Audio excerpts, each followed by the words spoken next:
Hey there, folks. I'm Matt Hansen. And I'm John Johnson. And you're listening to Planes, Trains, and Comic Books, the podcast where we discuss favorites we've reread, comics we want to read, and everything in between. And here's the comic we picked this week. Hey there, everybody. Welcome back to another episode of Planes, Trains, and Comic Books. This is our final episode of the Frank Miller universe, the Dark Knight universe. Going out with a fizzle? Fizzle, yeah. So last week we did like the last book, the main book called Master Race, is Dark Knight 3. And that's like a big, long, epic series. And then he did another one-shot this year, actually, in February is when it came out, to introduce little baby Jonathan to the universe more practically, I guess. And this one's called Dark Knight Returns, The Golden Child. This one is written by Frank Miller only, no Brian Azzarello on this one. And the artist is, I think he's a European artist called Raphael Grandpa or Grandpa. I don't know. There's a weird accent on top. So when Jordi Belair colorist, right? Yeah. And I will say the art in this was really good. It was of the same vein as, we'll say, like a Mobius or a Frank Quitely or Jeff Darrow. It had a lot of like those dots and lines on everybody's face, and everybody was kind of not attractive for the most part. Well, most of the characters fit this Dark Knight universe. So like the big baddie fits, and Carrie was a little, I guess, slimmer of a character, but she still had like, it was kind of square shoulders and the square jawline. So it felt like it was still in the same universe. It did feel like it was the same universe for the most part. For it's artistically in the look of it, felt like it was in the same universe. Yes, artistically. Which is weird because, like I said, this is written by Frank Miller only. So like this is supposed to be, here's my next, canonical piece, and then, and even if it's not drawn by him, it should have the same feel of, the rest of the books. And I did not feel that with this at all. We'll spoil the fuck out of this at the beginning.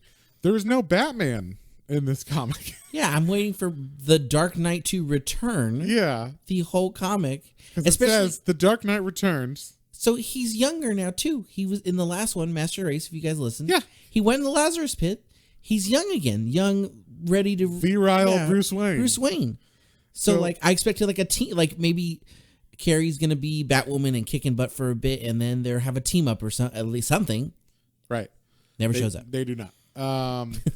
And with the big bad that's in this, you would think, it would be more than just the kids fighting.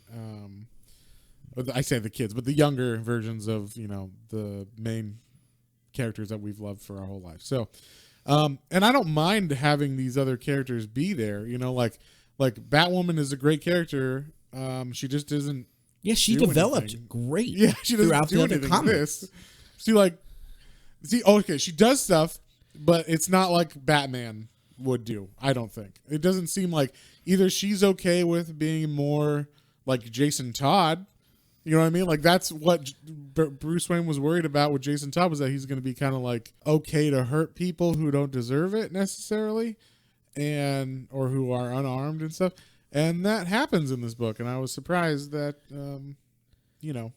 she was doing that. And then she said, like, and the boss, because she always called him boss, she's like, and boss would be fine with it. And I'm like, would he? Yeah. And then when she told him about it, she just said, like, clown down. And then he was like, thumbs up. Batman thumbs. Yeah. Okay, he was in it via text. Yeah, via emoji. It wasn't even a text. That's true. And you knew it was him because it was a bat thumbs up because it had the gauntlet. Yeah.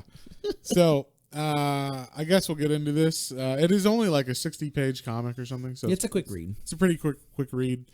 I mean, if we'll see, maybe in context of whatever the next thing he does, maybe this will be redeemed. I did not enjoy this though, for the storyline especially. And then in context of everything we just read, all the last 4, those were all great, or like at least fun, and this was like, I don't like it. I don't know what's up, so what should say? It starts off, we get little baby, the first page is little baby Jonathan, and he's I think he's where he is on the last page of the one shot that was in Action Comics one shot from Master Race, I think it's the same shot as that or very close to that, because it's like, this is the only appearance of Superman in this. Superman's talking to Laura and he's like, hey kids, you know, blah blah blah, I gotta go to work like usual. And then like Jonathan's there and he's thinking in his head. So you see he's probably like 2 or 3 in this at the beginning, and he's already like thinking in big. Yeah, he's got a lot of thought bubbles, and he's obviously very advanced for his age. So we're like, okay, you know, what's gonna go with this? And so the first page is that him thinking about, oh, mom and dad, and you know them talking and blah blah blah. We're in Metropolis, so you see like he's advanced for his age, and then the next page is like him and Laura, and it's like it just says a few years later. Him and Laura are like above the city, and he's got like little pants on, little shoes on, little jacket. He looks all cool and everything. He's definitely older. I don't know what a few years is. It could be 5. it's it between could like be 5 3. and 8. Yeah. Yeah, I don't know. So he looks like he's, like you said, between 5 and 8 years old, basically. It's hard to tell because he is so advanced in the way that he thinks about stuff that you can't judge him based on how he's thinking about stuff or what he's talking about. Because he's full sentences, no weird. I don't know if you've ever talked to a child, but they're like, and then the dog ran over to the bowl, and like that's a 10-year-old or whatever. So Jonathan is like, I fully understand what's going on in humanity, and I understand complex ideas. And he's like, what, 5 to 8 or something? Yeah. So there's one line I remember from that first little part is that it struck to me is that he said that everybody chatters and he listens. I was like, okay, so that I get it. So yeah, he's like paying close attention to things, but still, like that isn't like we don't really get an explanation of like how he's this way, or is it just because he's the offspring? right. So was Laura this exact same way, or like, you know, until she became like, I don't like humans. Right. Well, and that's the other thing. Laura seems to have backslidden into her nationalist ways. She's been reading a lot of I don't know, Turner Diaries or some shit, because she's totally like back to, hey, humans are ants. I don't like humans. They're dumb. Why do we even care about them? It's like, didn't we already go through this in Master Race? We had a whole long series about this. And it's been like we said, 3 to 5 years. There's been no personal growth in Laura at all. And she's a cool character. Why is she like not growing as far as like learning stuff and whatever?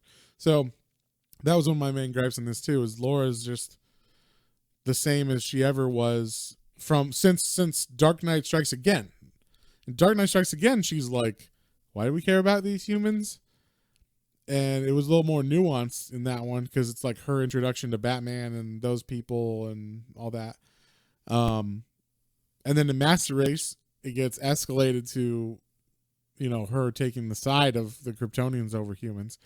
But then she's supposed to learn, oh, I was wrong. And this is, you know, this is what I'm learning. Develop as a character. Yeah. So I don't know why they're doing that, but they did. So they're flying around town, and her and Jonathan are like arguing about, you know, humanity and how he's arguing for humanity. Like, oh, look, they're great. They help each other out. And she's like, they always get sick and break down. And, you know, they're like x-raying like hospital buildings with their eyes. And they're like, see, they always just, you know, break down and whatever. Yeah. She's like, they eat, sleep, have sex, and repeat.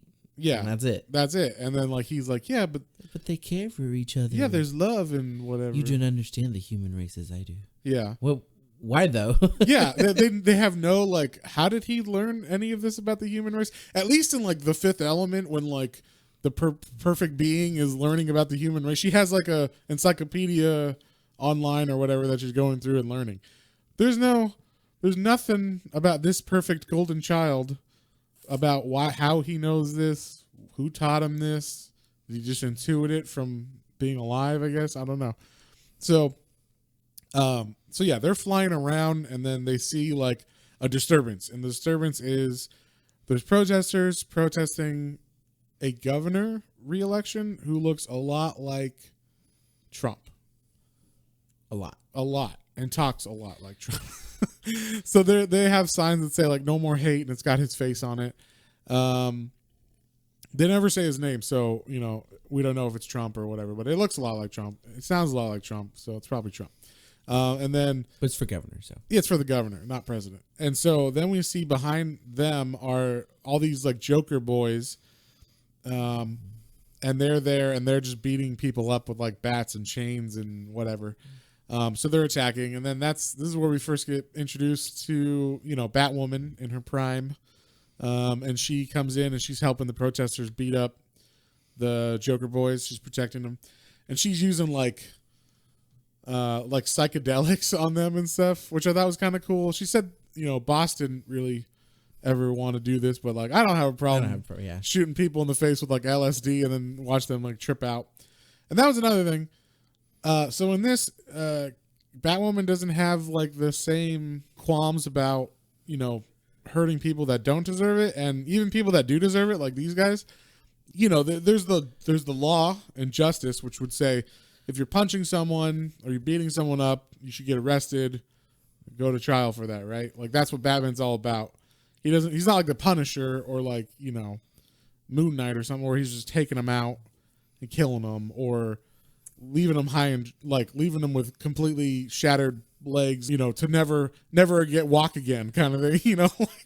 Like that seems a bit extreme, for Batman, Yeah. And even for this darker Batman, like the Dark Knight Batman, and it seems like these Joker boys are just, they're not mutants like in the first one. Like in the first one, the mutants were like skinning people alive, murdering them, killing them.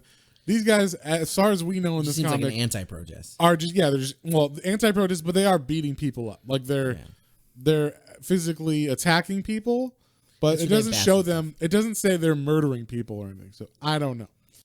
She specifically even says she's like, I'm not as gentle as Batman would be. Yeah, and so are we supposed to be rooting for that, or are we supposed to be like, no, you got to be like? I mean, we know how gentle in quotation marks Batman was in the first place, right? So are we supposed to be okay with that, or are we not as the reader? I don't know. Like the same as Jason Todd. Are we supposed to, like, when you read that comic, The Last Crusade that we read, you're like, oh, he's like way overstepping his bounds.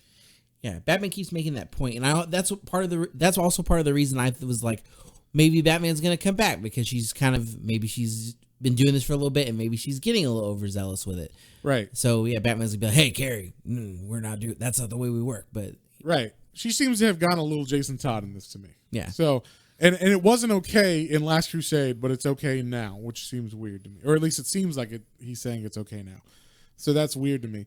And then the protesters leave. The protesters win, I should say. The Joker boys, they get called away. They say like, hey, we're losing, boss, and then the guy, whoever's on the other end of the phone, I guess tells them to retreat, so they retreat. Then we get it cuts to the Bat bunker, the Bat bunker, the new Bat cave, which is where I thought we were going to see Batman for the first time, but we do not. Batwoman is showing Laura and Jonathan around the Bat bunker. She just basically says, yeah, this is Wayne's thing, Batman's out, and they show like, oh, social media is like how the Joker boys are getting all this information out. And then this is where they make this big jump, which I didn't understand how they got here, and they don't explain. Batwoman's like, it's all because of Darkseid, and I'm like, what? Well, yeah. How did you connect those dots? Yeah. Batwoman. How did you make the detective work there? Yeah. How does that make sense? I don't get where she jumped to Darkseid, or unless she already knew that it was a thing, but they didn't show that in anything else. Even still, that's just weird to throw into the middle of it. Right. Like everybody else is supposed to know about it. And then also like everybody else does know who Darkseid is, which is weird because we've never seen him in this universe. So maybe this could have been like the introduction of Darkseid or something. I don't know. We've never seen him in the Frank Miller world. We've only seen Lex Luthor, Brainiac, and the Kryptonians. So I mean, I get that they just throw stuff in, like, if you didn't know what Kandor was, but they explain it in Dark Knight Strikes Again what Kandor is. You know what I mean? This is just like a one shot, and they don't explain any of that. So yeah, Carrie says, yeah, it's Darkseid behind all this, and then it cuts to Joker, a new Joker. I don't know if this isn't supposed to be the same Joker. I don't think there's someone named Joker in this, And yeah, it seems like they're just like Darkseid is working with him, and they're rigging the governor election. Why does Darkseid give a fuck about an election for governor? Yeah, I get Joker as part of it. That makes sense. It's a city or whatever. But yeah, why does Darkseid even care about Joker and an election? I have no idea. He has powers far beyond any of that. Yeah, he's like a world eater. Like, you know, like he's like Thanos or whatever. You know, like in fact, he's DC's Thanos. He is a god who, you know, can kill planets whole and all that. It's like, why does he care about, you know, a governor's election? I don't know. But anyway, he's behind it, and then they just kind of show like him and Joker are, you know, they're together, but they're not like they're, you know, partners in this crime, but they're not like they don't like each other necessarily. And the part I got confused with, like, Joker even says like, "Oh, Joker can't die. Joker never dies." And I was like, are they saying that this is the same Joker, or is it just some rando that has now taken up the mantle of Joker? We don't know. They don't introduce it or say anything about it. And then we cut to Laura and Jonathan and Batwoman are going around, and they're trying to find out where Darkseid and, you know, Joker are, and they found where the Joker boys are hanging out, and now they beat them all up, and they have one of them, like Laura's holding one of them up. And you mentioned this too. I like Laura's costume in this because she has like the same costume she had on before, which is like a blue kind of spandex suit. And then, but she also has like and it has an S on it. Yes, yeah. And then she also has a Wonder Woman like jean jacket. Black jean jacket. It reminded me of Superboy. Yes. Kind of. Yes. That's exactly why I was like, oh, it looks like the 90s Superboy jacket, which is fun because it's a callback to something that everybody hates. Yeah. But I love that. But for her, I was like, okay, that's cool. I could see it. No, it's fun. Yeah, I liked it a lot. It'd be fun if they, you know, maybe he's supposed to be Superboy in this, and then he's got his John Lennon glasses on and his... Oh, man, that would be fantastic if the next comic he's in his teens and he's got all that stupid shit on. Oh, man. So, yeah, anyway... They're interrogating the last guy that's awake, and they're like, "Tell us where he is." And he looks like he's about to talk, and then Laura just snaps his leg, breaks his ankle, and then he's like, "Oh my god, I was gonna say I was gonna tell you, but I'm definitely gonna tell you now. Please stop breaking things." It didn't even look like she snapped his ankle. It looks like she just crushes his like his lower shin bone. That doesn't sound fun, but anyway. So they find out where Darkseid is and Joker, where they're hanging out. Joker is like, I guess, getting ready to go down to the rally. He's putting on his little American flag jacket and, you know, suit or whatever. And he turns around, and Laura and Jonathan are just floating in the window. And they immediately shoot at Darkseid with their heat vision. Like, Jonathan there's like little kids working for them that are Joker children. Yeah, they're like, I guess they're the ones who are doing the social media. Yeah, because they know. Because the kids understand it. Yeah. So the kids were doing all the social media stuff. Little trolls, I guess, is what they're supposed to be. And Jonathan gets them out of the building. And then I guess I just know everybody else in the building's gone because they level the whole building. Then, like, Darkseid is like, ha, ha, ha, you think you can fight me? I'm Darkseid. You're children. You know, you can't do shit. I guess Darkseid can, like, mesmerize people or something. I don't know that much about Darkseid. Yeah. But he, like, mesmerize people, like, humans specifically. So he makes them, like, fall under his, like, anti-life equation spell or whatever. And then he has these beams, which are one of the coolest things about Darkseid. He's got these eye beams that he shoots out called Omega beams. And they like, don't just... Or they're called the Omega effect in this. And they don't just go straight. Like Superman's, they like he can control them, so they like always bend and turn, and which is why I like this. The thought bubbles or the speech bubbles for him have those like weird twisty tails on them, and it's supposed to be, I think, like his Omega beams. So Batwoman and all the people around are just like we're listening to Darkseid, and then Laura is fighting him, and she's dodging all these, dodging the same Omega beams that are trying to like get her. And then she's like, Jonathan, now, everything you got. And then, like, Jonathan is behind Darkseid and just blasts him with his eyes. They were, and it was like blue this time, so I was like, is it like a holding beam, or What is it? Yeah, what is the? But apparently it's the same. It's just a more powerful version of the red eyes lasers or whatever, and shoots him, and then that distracts him long enough for Laura to basically make the beam, like it's following her, and then she comes up right in front of him, in front of Darkseid at the last second, and the beam hits him.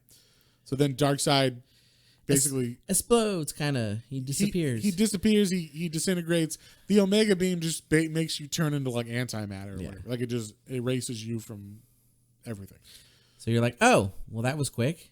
Yeah, it was like, wow, that was like a page and a half of fighting. There was with the biggest villain. Yeah, the strongest villain of the DC universe. Batwoman wakes up and she's like, what happened? And then they're like, we killed him. And they're like, she's like, really?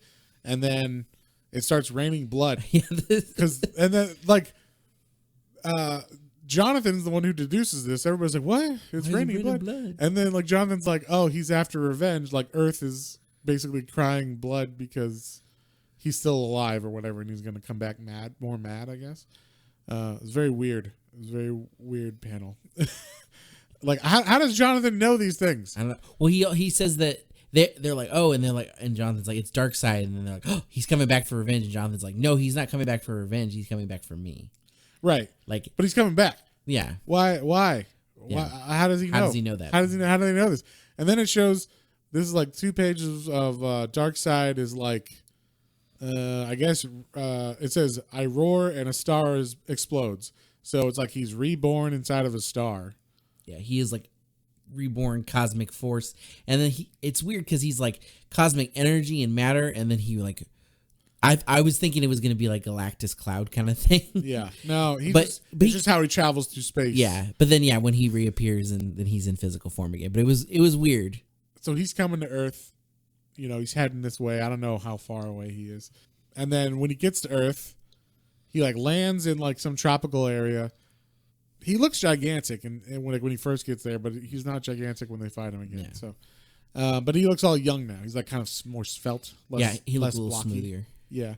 And he's there to adopt 2 children and cleanse the earth. Yeah. So he's like, oh, Laura and Jonathan are now going to be my children or whatever. Kind of like Thanos. Yeah. Did Frank Miller watch Endgame? Is that what happened? But anyway, so then we cut to, I guess at the same time all this stuff is going on with I was going to say Thanos now. With Darkseid. Joker robbed someone or did something bad, or Batwoman's after Joker. So he's got like an old 50s car, which was weird, I thought. I'm like, why is he driving like a 1940s Studebaker? A car that goes like 50 miles an hour max. Yeah. I mean, it's got white wheels, white sides on the wheels. Yeah. It's got like a weird, it looks like Bonnie and Clyde are on the run or whatever kind of car. So Batwoman jumps on the top of his car. He's got like a bunch of other guys in the car with him. And this scene is actually like the most non-Batman thing I could think of. She like surprises them. She's on top of Joker's car, and then she jumps to a civilian's car. I think she's like a target for Joker, so she's using the dude's car, and Joker's like shooting at her and driving straight for this other civilian's car that she's on top of, and she's like, "Yeah, we're gonna play chicken." He turns, the civilian turns to like not hit head on with a car, and it flips, and she's like, fine with it. I don't understand. Like, how are you okay with like endangering a civilian for no reason? Yeah, and this is one of the parts because she's like, "Yeah, I did it." And I did. I'm hunting down Joker, and this happened, and the boss would be proud. And it's like, I feel like he wouldn't be. Yeah, I feel like he would have a problem with this, but whatever. It just didn't make sense. Like, why she thinks he would do this, and this was like one of those things where like I could see Jason Todd doing that. Like, you don't think of like what's the safest and best way to stop Joker. It's just what's the best way to stop Joker right now at this immediate moment, and it would be, hey, I'm gonna sit on this person's car so that he runs into that dude, it just seemed like a very reckless thing for Batwoman to do, and then think that it was okay is weird. She even says like, "Boss would be proud." Yeah. So that's weird. And then I liked this scene a lot. This is like one of the best scenes. Yeah, this was like a callback scene. Yeah, this was a callback scene, but I really liked the art in this. Yeah. So Joker is on the, he's got his little election jacket on, his Stars and Stripes, and he's running with some of his Joker boys into an arcade. So it's kind of a callback to the original Dark Knight Returns, where, she was in an arcade and got attacked at the very beginning. So she runs, and apparently it's the same arcade. I don't know. She's like, "Oh, an arcade in Gotham. This is my old stomping grounds," kind of thing. And so she kills the lights, and I really like this. They showed Joker. His like skin is super like white. You can see the Stars and Stripes on his jacket and everything still, but like the stripes are black, and then his jacket's white, and the stars are white. And then his eyes are like bloodshot red, and his pupils are green. So it looked really cool as far as the art goes in this scene. But like, this is where you see like her kind of being like Batman, where she's like, "I take him out one by one," and then Joker starts shooting indiscriminately. He takes out some more for me. Yeah, she says this is a part because she's like, yeah, we use fear as a tactic, and make them spread out, and yeah, that was cool. And then she like turns on one machine over here, and like so they like go that way, and then one machine over here. Like I like the screens popped up, and they kind of looked reminiscent of some kind of arcade game. Yeah, and it was definitely like, okay, this is like the best Batwoman scene in this comic for sure. And then, she basically kicks Joker in the face, knocks him out. He's down. She texts Batman, "Hey boss, clown is down." And he texts back a bat thumb. She does a like heart emoji. A heart emoji with a bat symbol in it. So I guess Batman has his own emoji set. That's cool, I guess. Well, if he's got his own satellites that can make, Krypton or kryptonite rain, he better as well have, I'm glad he took the time. Yeah. So then we see on the news now, it says Governor unmasked, and it's got Trump's face or whatever. It says like basically he meddled with the election with the Joker, like the Joker malfeasance or whatever. So yeah, like basically the Joker was trying to win the election for him through social media. So the Joker is Russia in this one. That's what I'm gathering. And so then wherever Darkseid was before, when he landed on Earth in the tropics, he now comes back to Gotham and like levels, I don't know, 6 blocks. It was huge, yeah. Just kills everybody there. They don't mention it or anything. It's very weird. Why wouldn't you just, if you know he's coming, why wouldn't you prepare and then like show up where he appears? You know what I mean? Yeah, I assume they have super hearing just like the pops, So you assume they're like listening out for a giant hurricane swell in the tropics when he lands and he's gigantic. They don't, and he appears in Gotham and he destroys like 6 blocks of Gotham. And then Laura appears and she's like, "Oh, I'll take you on just like last time." And then I don't know, he like holds her with, it's not his Omega beams. It's like the Maelstrom. Yeah, I don't know what that is. So there's some other move called the Maelstrom. I get it's supposed to be so like Maelstrom in general is supposed to be like a big like energy storm or whatever, right? So I guess it's like holding her power in somehow. I don't know. Yeah. Anyway, it's like in the graphics, it looks like a swirly thing around her, whatever. And then he like somehow hypnotizes her with his like mind stuff. Yeah, it's weird because she says, "I won't do," I won't fall, and then obviously she falls to it. But then like we don't really get anything from that. It's like she's just under his spell, and then it's like, "Oh, now I'm gonna get you, Jonathan," and Jonathan's like, "Okay, I don't have a problem with this." And then he's like a smart mouth little kid who can take on Darkseid. Yeah. Darkseid shoots his Omega beams at him, and he just neutralizes them with his newfound neutrino vision. Yeah, I did like that he called him an old fart. Or neutron vision. I thought it was neutrino. It's neutron vision. Yeah, he does. He calls him an old fart. That's a very Frank Miller thing to say. Yeah. I don't know if a kid would say that nowadays, but whatever. Frank Miller would. So he shoots the Omega beams with his neutron vision, and it like totally makes it go away. And apparently it also like weakens Darkseid somehow, because then Darkseid's like, "Ah!"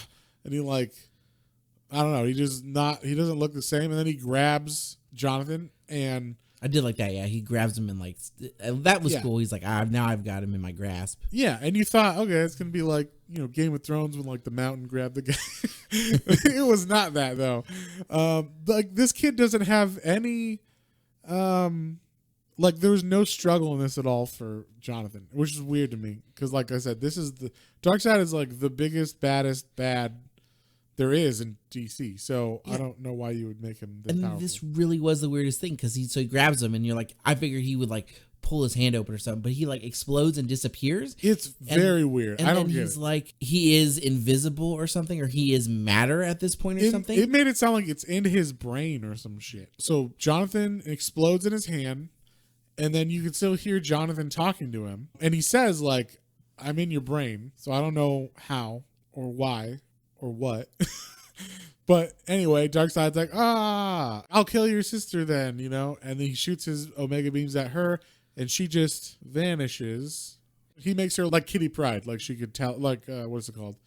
She can make herself non-corporeal or whatever. Like, she can vamp through things. Phase in and Phase. out. There we go. That's the word I was looking for. So then they both disappear. Yeah, and he says, "We'll be right back." And I was like, Where is this power coming from? What is he doing? Yeah. He like popped veins in his Yeah, he head said or he whatever. like broke, like he basically gave Darkseid like strokes or something, like embolisms.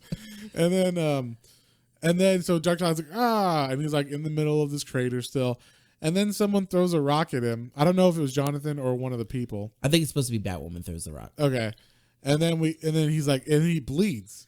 So he gets cut and it's like, and then you see like all the humans like, he's bleeding, get him. If it bleeds, we can kill it. Yeah, and then Batwoman's leading the charge with all the humans like, let's get him. We always win. And she ends up with saying, we are thinking for ourselves now. Each of us, we're free. That's why we'll win. That's why we'll always win. And then it just ends. It just ends with, before they even kill Darkseid, and that's why we'll win. Da-da. Yeah. So, I really didn't like this comic. And I hope maybe the next one, if he does like a book again or whatever, we read that. We should read them as they come out. I don't know how long it'll take, but I definitely want to read trades. If the next one isn't a single one shot, then we'll just wait for the trade to come out of it or whatever. But Okay. If the comic book industry is still around at the end of this, but yeah. So, but I just can't believe how like nothing is explained in this. You're just supposed to accept Jonathan's like a genius god, and he's 4, and he like is smarter and stronger and faster and wittier and everything than Darkseid. But it's still a kid. But it's still a little kid. Yeah. And like Laura is same as always. She's never learned a lesson in the last 20 years of comics, which is weird to me. And then Carrie's like slipping too, apparently. yeah, Carrie's like acting more. All of Carrie's character growth of like actually being able to take over the mantle of Batman Is in question now. Ooh, I don't know. I don't know why, but it just did not feel correct. Which is weird because it's Frank Miller. He's writing his own stuff. He should totally have the same feel. Like that was the thing about every other book we read in this series. It felt like it belonged. This does not.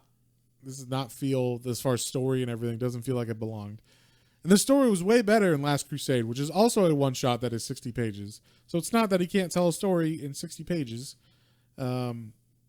That one shot had like What? even a backup villain. It even had Poison Ivy and Killer Croc and a whole subplot that didn't have anything to do with Jason Todd becoming evil or whatever, or being killed. And like that was a way better storyline. You know what I mean? So Yeah, we were talking before. Like it feels like there were a couple little things in this that could have easily like added and solved. Like, why is Jonathan already, even though he's younger, why is he more sympathetic to humans? Like, could have had a page of him and like with his mom talking about how like don't take the same path as your sister or something. Like, look at all of this stuff about humans, something like that. yeah, just like something to show how he learned.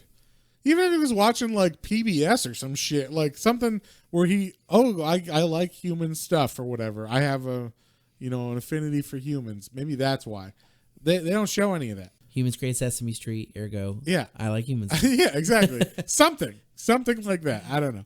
And then Laura just totally backslid into the character she was in like Master Race and Dark Knight Strikes Again. So I don't get that. And then like we said, Carrie's just, going down Jason Todd path kind of. And no Batman.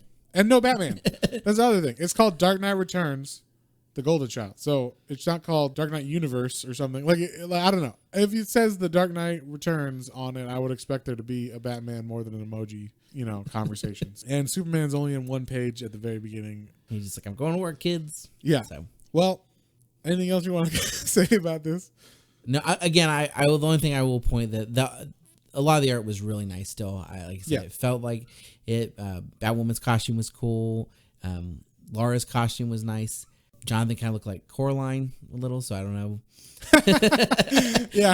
She did kind of look, or he did look like Coraline. But his little like weird longer sideburns was a little odd. But yeah, he had like a widow's peak. He had like a premature widow's peak, which is interesting. He's like 4 and he's got like a John McClane widow's peak going on. But yeah, no, I mean, it is what it is. Yeah. So what'd you think? What would you give this one? I liked elements of the story. I'm not going to say overall, like, I hated it. It was horrible, but it definitely, like, it fell out of place. And it definitely, again, the Master Race ended up being, like, really good in my book. Like, I really enjoyed it. So I was like, oh, this will be the exclamation point on it. And it wasn't.